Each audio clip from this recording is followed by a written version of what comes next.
Pastor, murag kana nga verse memorize naman ako na. But the question is, you are enjoying that verse?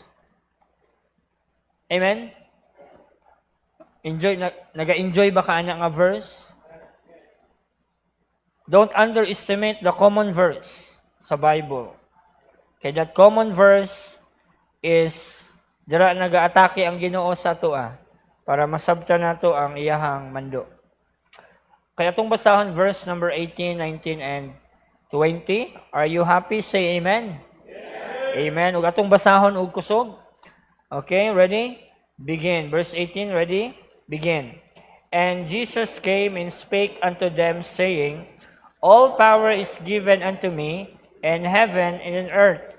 Go ye therefore and teach all nations, baptizing them in the name of the Father, and of the Son, and of the Holy Ghost, teaching them to observe all things ever I have commanded you, and lo, I am with you always, even unto the end of the world. Amen. This command is not yet finished. Kani nga command, wala pa ni nahuman. Don't stop this command. This command, since I got saved, until now, wala pa gyud nahuman. And for the future, kinsa ang gamiton ani nga command? Ikaw. Amen? That's why don't be ignorant sa mission sa Ginoo. If there is a soul winning na mga ministry sa church, buhata. Kay ang pinaka-main sa mando sa Ginoo is to see people saved, to see people discipled, to see people grow and use in the ministry. Amen? Amen. Magpray ta. Lord, gamita Ginoo imuhang pulong. Lord, this training is the foundation for the future. Why we have training ground? Because the war in the future is not easy. We need the foundation of your word. Bless your people, Lord. Thank you, Lord, sa imuhang buluhaton dali Ginoo. Ikaw maga-bless Ginoo sa ilaha. Ikaw maga-bless sa imuhang pulong Ginoo nga among madunggan ug among masabtan karon nga gabi. Kina akong ginaampo, ginasalig in Jesus' name. Amen. Please be seated. The time I got saved, I need somebody nga mag-help sa ako. Pero dili na ako na ma-realize kung walay naga-push nga moadto sa ako. Naga-follow up. Amen? Amen? We are like a baby nga, we are not care about food. We are not care about our things nga kinahanglan. But we need somebody nga mag-help. I do believe the disciple is very nervous in this chapter because Christ is dead and this chapter, Christ is risen and nagkaroon silang victory. Nagkaroon silang excitement mga igsuon gikan sa fear but next is to have a victory. Og di lang kana God is nagpakita sa ilaha para itudlo ang pinakanindot nga mensahe. Ug ato nato isa ka verse, Proverbs 29, verse 18. Where there is no vision, the people perish. Walay laing gitagaag mando sa Dios ang luwas. Wala gitagaag mando ug i-command ang Dios dili ang unbeliever. Dili ang mga tao nga naay posisyon aning kalibutana. Dili ang mga tao nga sikat. Dili ang mga tao nga makaingon ka nga haya-haya nila oy. Usahay ma-feel nato ang pressure. Kay tungod we compare ourselves to other people. Nga dili man sila ang gimanduan sa Dios. But we are the believers. Amen? That's why karon mga igsuon, God wanted us this vision is our mission. Amen? Nga kung asa na atay vision mga igsuon for the mission of God. Usahay atong vision, our mission. Only our mission. But dili mission sa Dios. You know what? The moment you put your faith on Christ, that is the moment you acknowledge God's mission sa imong. Even wa pa ka nag-graduate sa Bible Institute, even you are baby Christian or kanang bag-o pa ka naluwas, God gave you the vision for mission. Amen? And simple lang kay ang mensahe mga igsuon. You know what? Sa time I got saved, pinaka-kahadlok na ko is maatubang og tao. Pinaka-kahadlok na ko is kanang ibuli ko. Ang pinaka-kahadlok na ko is kanang nikatawan na ang tao, wa pa ko ni istorya. Makaingan ko, kabalo na yung kuan eh. You know what? If you see God's mission, you are not concerned about your problem personally. The things in your life will give you discouragement, will give you pain in your life. Kay tungod, ang imuhang vision is your own mission. Living in this world, mga butang lang sa kalibutan. But you know what? God commanded this command for us. And He permitted Himself, has the authority to command us. Amen? Ano siya dere in verse 18, Jesus came and spake unto them, saying, wala siya nagdugay-dugay. Kining mando, wala siya it-takes sa iyahang pagkabanhaw. Walay 1 week pang arrest. Gikapoy ko. Di sa ta magkita. Amen? Wala siya niingon, magbakasyon sa ko. Init kayo dito sa tomb. Way tubig. Way merinda. 3 days. Pero sige, magkita ta. Giingna niya ang anghel. Mga igsuon nga, ingna ang mga muadto diri nga, magkita mi. You know what? God is not wasting time to share the command. God is not wasting time nga dili na to himuon iyang mando. So wa siya nagduha-duha. Gimit niya iyang mga disciple. Ug nimando siya in verse 19. Go. Go ye therefore and teach all nations. You know what? You are excited about mission, go. If you are not performing God's command sa atong area, don't expect you are doing something, you are doing the same dito sa taibutang sa Dios. Amen? When I go in my place, anak ko, Lord, thank you, Lord, nga na-train ko sa the lighthouse. Pagkuha og mga bata is not hard for me dito. Akong driver, ako asa tong paundang og isa ka bulan. Pastor, kinsa na mo sundo? Ako. Kay man ni akong training. Kay tungod, I need to discipline sa mga driver gihapon dito, amen? Kung dili magpatudlo sa pamaagi sa Dios. Ako'y masundo. Ay, di ka maulaw, pastor? Anong maulaw? Mo may training. Amen? Mo may training. Sabay si Mrs. You know what? The strength of the ministry is in your training ground.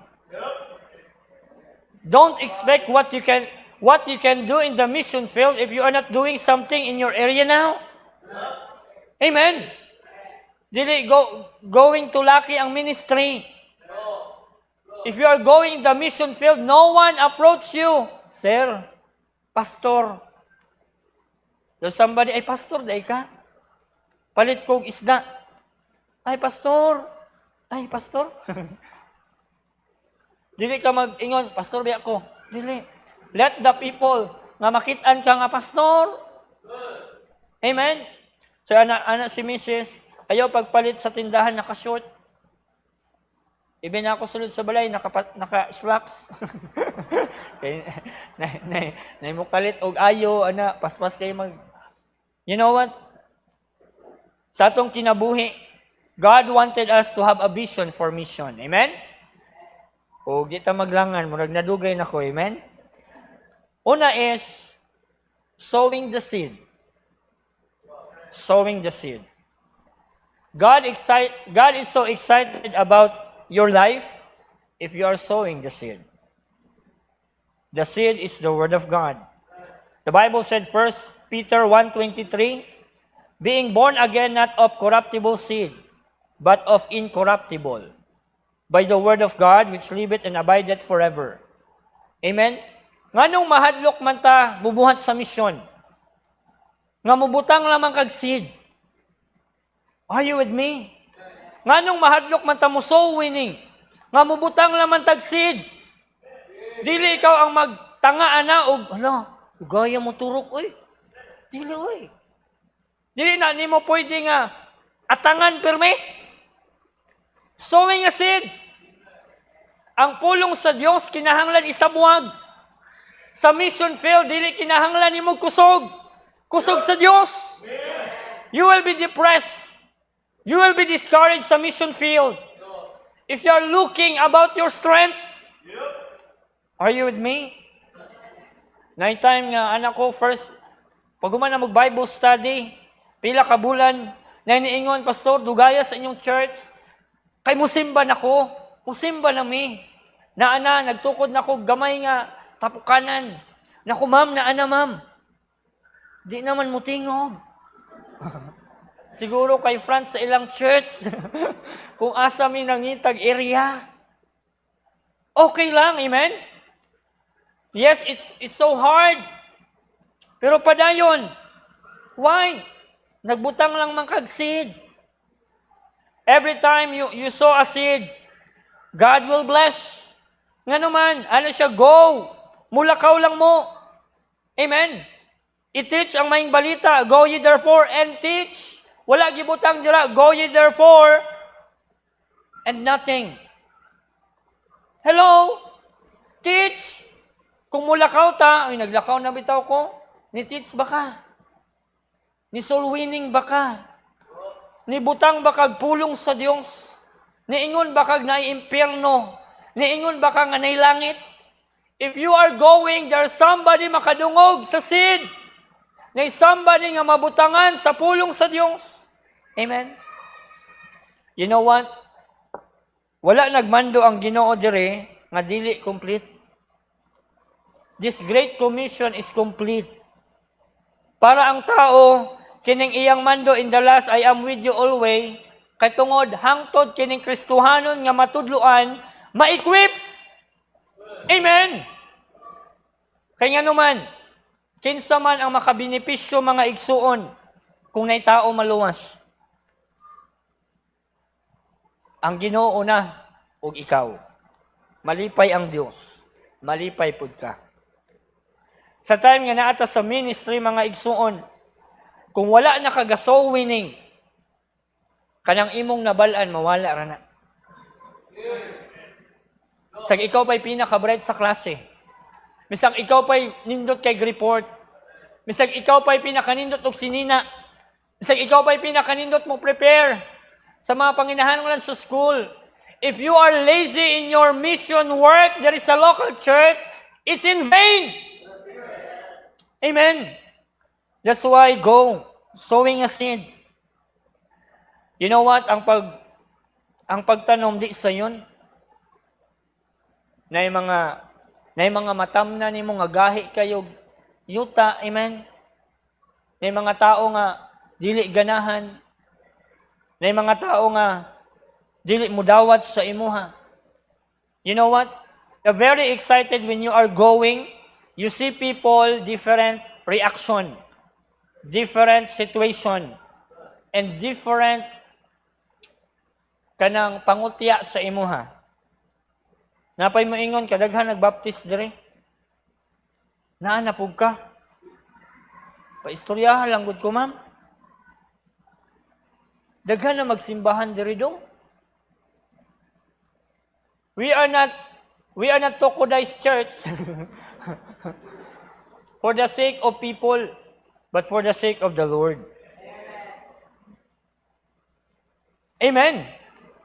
Gimanduan ta sa Dios para mulakaw. Kung naay matudluan, praise the Lord. Kung naay di magpatudo, praise the Lord. Di man na nimo mapugos. Amen. Psalms 126 verse 5, they that sow in tears shall reap in joy. Kung naa kay ginahaguan, naglisod ka, naadyo kay maani nga pagkadako ang kalipay. Ang ministry is not always in joy, but it's a blessing. God commanded us this commandment, mga igsuon. Siya ang naghatag ani para ang kalag maluwas, para daghang kalag matudluan, ug for the next generation, naay magpastor, naay magmissionary. You know what, sa church, anak ko, di mo ganahan ba mo na ay missionary diri? Gana sila, yes, pastor. Ganahan ba mo na ay pastor someday? Yes, pastor. Mapuli na ko. Pamaningog. Oo, amen. Kaya na ko, kung mawala si pastor, kinsay mapuli? Kaning sa pikas? Amen. Delikado. You know what? In verse 19, go. Amen. Nganong mulakaw ta to preach the gospel. Mark 16:15. Amen. Preach the gospel. Amen. Sa atong kinabuhi, mga igsuon, kung naa na kay kaluyahon sa imong Christian life, give out tracts. Amen. Kisa dyan rin nagadalag tracts. Ayaw lang magtaas og kamot. If you are not, wala ka gadala og tracts, your vision for mission later on mawala. You know what? Kung naata sa ministry, lahi ang ato ang pananawan. Atong mindset is langit nun. Langit nun. Don't compare yourself to the people nga naay position. We are in the highest calling of God. Amen? Kabalo ba mo, if you are in the ministry, ang mindset sa doktor mo, ayo lang. Huwag sila ilabot sa ilaha, or doktor ba na, or unsa pa na, huwag sila ilabot sa ilahang lifestyle. Pero kung ikaw na sa ministry, you are concerned about your living for the Lord. You are concerned about the things of God. Amen? Okay pa mo? Murag suko naman mo sukuha. Nganong mutudlo ta? Because God has command us to do so. Walay laing mutudlo, mga igsuon. In Acts 1:8, then they shall receive power after that the Holy Ghost is come upon you, and you shall be. Amen? Amen? Walay lain nagsugo sa imuha, mga igsuon, kundi ang Diyos nga maghatag sa gahom to preach the Word of God sa mga tao. And also because it's demonstrate our love for God. It's demonstrate our love for God. Nganong mutudlo ta. Nganong mo share ta, because all are lost without Christ. Romans 3:23. For all have sinned and come short of the glory of God. Walay lain makaatog langit, kundi ang mga tao lang nga natudloan sa pulong sa Diyos. Amen? Sowing a seed. You know what? Ikaduwa, kung kanang seed na sa usa ka tawo, ang pinaka-exciting nga makit-an sa Diyos, growing the seed. Dili ba ka malipay na somebody nga gitagaan ni mo tracts nga save, niya makit-an mo sa church? Di ba ka malipay, ana? Kung malipay ka, ana, start doing that things. Ayaw gundang. So di man mo simba. Ayaw gundang. Dili lang nga nabutangan na sila seed. Dili lang nga nasiran lang na sila. But gusto sa Diyos mag-grow na sila. Namiingan, pastor, ang Ginoo na may mag-grow, ana. Yes, mag-grow man siya, pero unsa day ka?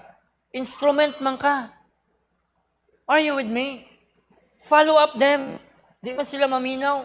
Pakita lang. Amen? Are you with me? Verse number 20, teaching them to observe all things to observe all things. Ang tao nga naluwas, ang pinaka-exciting nga iyang ma-observe is ang church nga nagatudlog misyon. Na-save sila, dili sila ma-follow up, di sila matudluan about the soul of people nga ma-save. Paano sila mag-grow? Amen.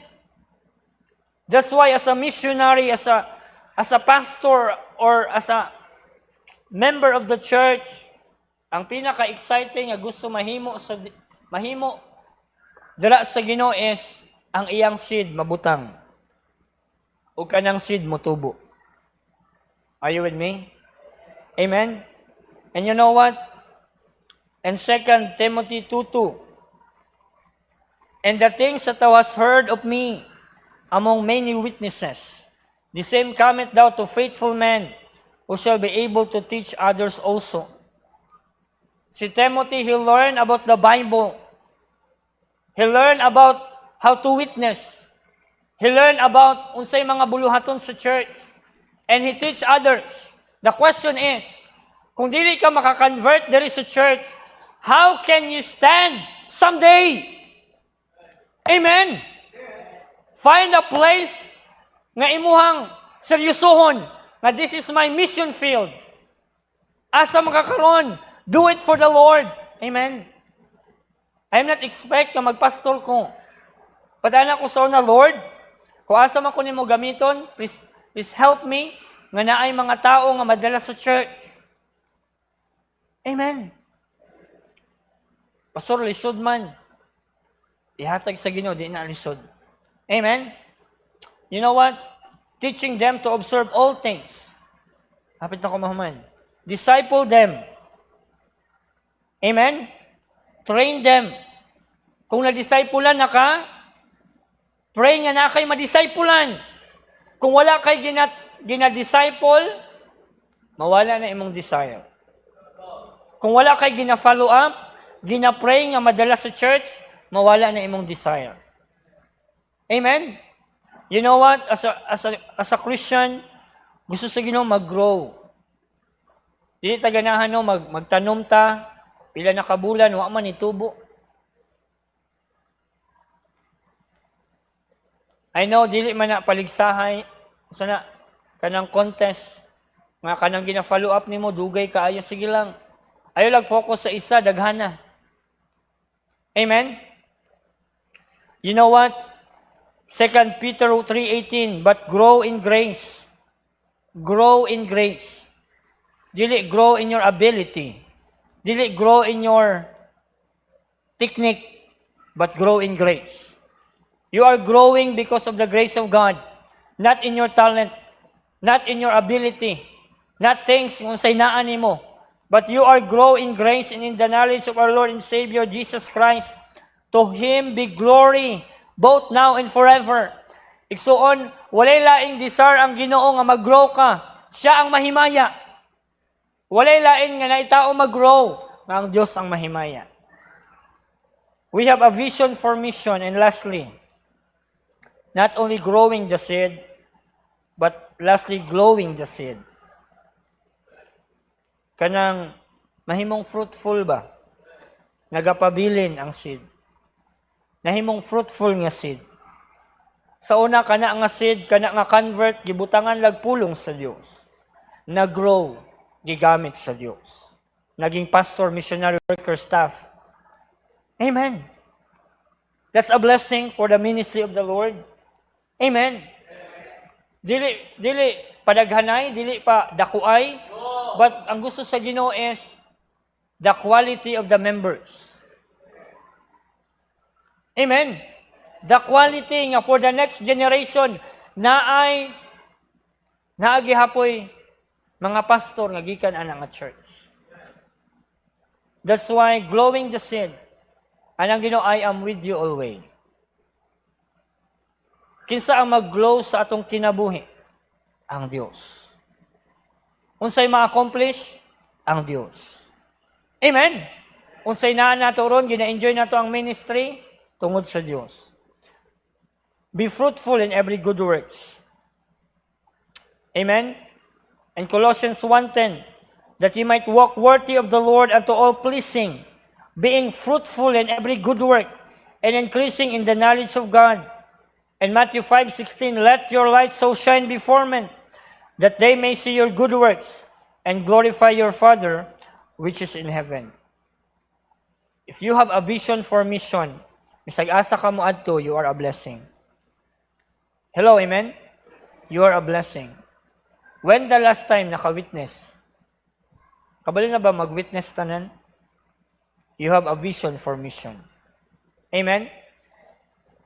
Sowing a seed, growing the seed, and glowing the seed. Church, kung unsa ang mando sa Ginoo, 100 years from now, the same gihapon. Ug dili pa gina mahuman. Amen? And thank God, kana nga kuman nakaabot sa ato Ug kana nga kuman moapil kag himo ana. How can you check or evaluate your Christian life if you're still in the vision for mission? If you are sowing a seed. Excited that seed grow and that seed that glow. Amen? Amen? Pastor, please pray for me nga maka-witness ko once a week. Have a commitment to God. Once a week na kay ma-witnessan. Every day na kay matagaag tracks. Amen? I do believe this program is not for the class, but this program is for everybody. Preparation in the future. Amen? And so thank you sa inyong pastor about this event. Ma-event me, nagalungkog na World Mission Conference dito sa amo for the people nga mag-grow sila about mission. Amen? And kamo, student pa lang, naka-experience na mo. Amen? That's why, church, don't forget the vision for mission. Amen? Magpray ta. Magpray ta, Lord. Thank you so much, Lord, sa imong gugmag grasya. Lord, kini nga command is not yet finished. Lord, this command is very fresh, very powerful to see people saved, to see people grow,